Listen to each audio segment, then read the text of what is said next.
Hello and welcome to the Knowledge Source. So in this session, we'll discuss about recently Adani Group's stock has set up to the 20%। और ये जो share अगर बात करूँ जो भी शेयर्स हैं अदानी ग्रुप्स के जो डाउनफॉल हुए हैं जो कि अराउंड 20% से भी ज़्यादा हुए हैं डाउनफॉल एक दिन में। और ऐसा माना जा रहा है ये जो मेन इसका कारण है जब एनएसडीएल ने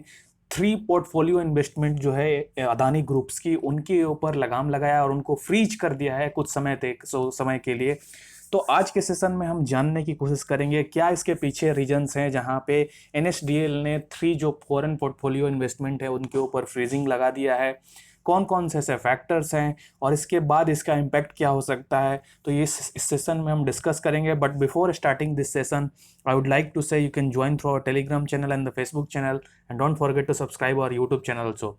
सो अगर मैं बात करूँ शेयर्स जो है अदानी ग्रुप्स की जो कि अराउंड 20% तक स्लैश्ड हो गए। और अगर बात करूँ जब मार्केट आज क्लोज्ड हुआ तो इसकी अगर बात करूँ ये जो शेयर्स डाउनफॉल हैं वो मोर देन 22% तक ही नीचे गिर चुके थे। और ये जो शेयर्स गिरे हैं basically after the national security deposit यानी कि एनएसडीएल जो है 3 पोर्टफोलियो इन्वेस्टमेंट्स जो हैं अदानी ग्रुप की उनके ऊपर फ्रीजिंग लगा दी गई है। और ये अगर बात करूँ मैं जो 3 अकाउंट्स जो हैं एफपीआई यानी कि फॉरेन पोर्टफोलियो इन्वेस्टमेंट्स, इसमें है अल्बुला इन्वेस्टमेंट फंड, इसके बाद Crysta fund and the APM से इन्वेस्टमेंट फंड। तो ये 3 फंड्स हैं जो कि मिला के एक मैमथ टारगेट अगर बात करूँ या मैमथ शेयर है जो कि अराउंड 43,500 करोड़ की जो है टोटल इन्वेस्टमेंट्स है। ये सिर्फ 3 अगर एफपीआईज के बारे में बात करूँ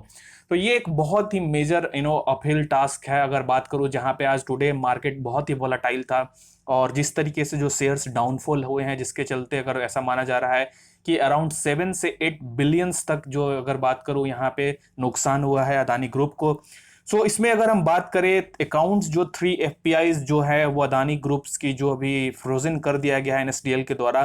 तो इससे पहले मैं आपको इस सेशन में आगे बढ़ने से पहले थोड़ी एक टेक्निकल चीज़ें बता देता हूँ एफपीआई क्या है, जिससे कि आपको पूरी जो ये सेशन है वो इजीली आप समझ पाएंगे।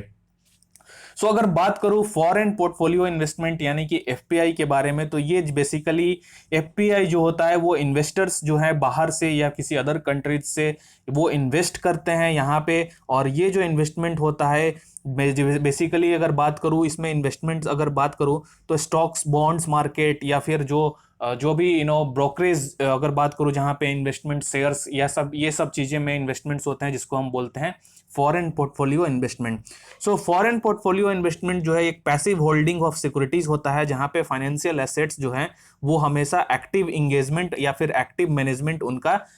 बेसिकली नहीं होता है। तो जनरली आपको अगर मैं बताऊं डिफरेंस एफडीआई और एफपीआई में ये होता है कि एफडीआई जो होता है वो कैपिटल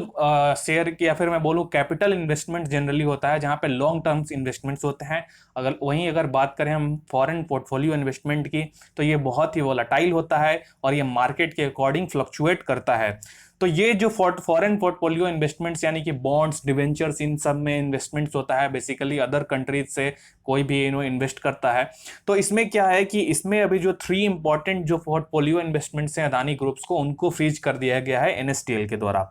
सो अगर मैं बात करूं यहाँ पे जो भी अदानी इंटरप्राइजेज हैं यहाँ पे देखिए ये जो 3 इंपॉर्टेंट अल्बुला इन्वेस्टमेंट फंड है, क्रिस्टा फंड है और एपीएम से इन्वेस्टमेंट फंड है, ये 3 इन्वेस्टमेंट की फ्रीजिंग के बाद ऐसा माना जा रहा है कि ये जो आउट ऑफ मॉरिशस के वे के थ्रू इनमें इन्वेस्टमेंट हुआ था। और इसमें अगर बात करिए जो तीनों जो पोर्टफोलियो इन्वेस्टमेंट्स हैं ये तीनों को सेमी एड्रेस इन पे मेंशन्ड है जो कि अराउंड पोर्ट लुइस जो है और इनकी इवन वेबसाइट्स भी नहीं है जो कि एक सस्पिशियस एक्टिविटीज को इन्वॉल्व करता है और जिसके चलते इन तीनों जो अकाउंट्स को फ्रीज किया गया है। सो अगर बात करूँ सेपरेटली जो है सेबी को ऐसा ये भी उनको लग रहा है कि जो ये अकाउंट्स हैं प्राइस मैनिपुलेशंस में भी इन्वॉल्वमेंट हैं ये जो फॉरेन पोर्टफोलियो इन्वेस्टमेंट हैं जिनके चलते अल्टीमेटली सेबी ने इन पे अभी कुछ टाइम के लिए लगाम लगा दिया है। सो अभी बात करते हैं कि क्या इशू है किसके चलते ये जो 3 पोर्टफोलियो इन्वेस्टमेंट्स हैं इनके ऊपर जो भी रिस्ट्रिक्शंस लगाए गए हैं या फिर इनको फ्रोजन कर दिया गया है। देखिए APMC investments fund, Albula investment और क्रेस्टा जो ये तीनों फंड्स हैं इनको जैसा मैंने आपको बताया कि पोर्ट लुइस मॉरिशस ये जो तीनों का सेमी एड्रेस है तो ये एक सस्पिशियस एक्टिविटीज को ऐसा माना जा रहा है कि ये कहीं ना कहीं इंडिकेशंस दे रहा है। इसके बाद अगर हम देखें जो भी अकाउंट्स जो हैं जो भी फ्रोजन किए गए हैं इनके कोई भी डिस्क्लोजर ऑफ इंफॉर्मेशन जो कि रिक्वायर्ड होता है जैसे कि जो भी एक गाइडलाइंस प्रोवाइड किए गए हैं सेबी के द्वारा, जिसमें कि जो भी एक्ट्स एंड पॉलिसीज बनाए जाते हैं वहाँ पे इन्वेस्टर्स जो हैं या फिर जो भी शेयर होल्डर्स हैं उनके बीच में एक एग्रीमेंट टाइप का होता है, जिसमें कि दोनों जो म्यूचुअल पॉलिसीज पे कहीं ना कहीं एग्रीड हो। लेकिन इसमें हमें देखने को मिल रहा है कि जो भी पॉलिसीज सेबी के द्वारा बनाए जाते हैं उसमें कहीं ना कहीं पीएमएलए यानी कि prevention of money laundering act हो गया, एफएटीएसी हो गया यानी कि फॉरेन अकाउंट टैक्स कंप्लायंस हो गया, इसके बाद सीआरएस है यानी कि कॉमन रिस्पॉन्डिंग स्टैंडर्ड्स हो गया। तो ये जो तीन मेन इंपॉर्टेंट पॉलिसीज हैं उनके अकॉर्डिंग टू सिंक्रोनाइजेशन होना चाहिए, जो कि इसमें मिसिंग था। इसके बाद अगर हम बात करें जो भी कंप्लायंस है, वो जैसा मैंने आपको बताया कि तीन इंपॉर्टेंट जो रूल्स एंड रेगुलेशंस हैं उनके द्वारा ये कंप्लायंस इनके, या फिर बात करूं मैं सिंक्रोनाइजेशन इसमें नहीं हो पा रहा था। और इसके बाद जो है ये पर्सनल डिटेल्स जो है कौन कौन से पर्सन कौन से इसमें इन्वेस्ट किए हैं, उनका कितना शेयर्स हैं, ये सब कुछ टोटल ही अगर बात करूं मैं तो वो बिल्कुल पब्लिक डोमेन में नहीं था, जिसके चलते अल्टीमेटली सेबी ने इसको उस कुछ टाइम तक इसको फ्रोजन कर दिया है, जब तक कि आगे का जो भी डिस्क्लोजर है, ये जो भी इन्वेस्टमेंट्स हैं, ये कौन कौन से इन्वेस्टर्स हैं, कितने उनके शेयर्स हैं, वो पब्लिक डोमेन में नहीं आता है। सो अगर बात करूं अदानी ग्रुप जो है, इसके बाद अभी ये फ्रोजन होने के बाद इशू ऐसा क्लैरिफिकेशन अदानी ग्रुप ने दिया है। और इसमें अगर बात करूं तो ये जो फ्रोजन हुआ था अराउंड 31 मई को हुआ था, लेकिन आज के टाइम पे इसका न्यूज जो है पब्लिक डोमेन में सोशल मीडिया पे इसकी